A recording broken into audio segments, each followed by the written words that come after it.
Le droit de manifester n'est plus garanti dans ce pays.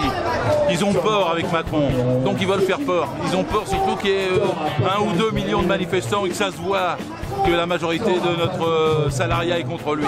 Donc ils ont dispersé le cortège dès le début. J'étais là, il n'était même pas 12h45 et ils ont empêché la formation de la tête du cortège syndical. Moi j'ai vu Philippe Martinez, j'ai échangé avec lui. Il a été obligé de refluer quasiment au départ. Et le nombre de gazages, de coupages, de nassages, etc. est intolérable. On n'est plus en sécurité avec Macron dans ce pays. On n'est plus en sécurité avec Castaner.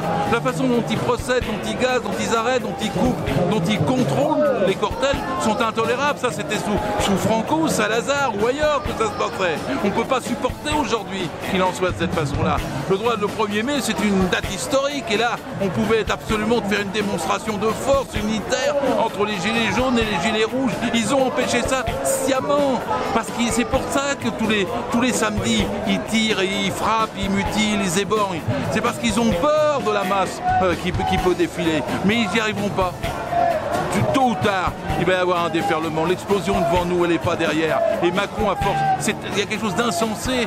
Ce personnage qui ne veut pas entendre, rien entendre, qui ne répond à personne, alors que c'est une des plus grandes secousses depuis mai 68 qu'il y a en France. Donc forcément, les choses vont se tendre, ou alors il va écouter, on augmentera les salaires, on distribuera les richesses.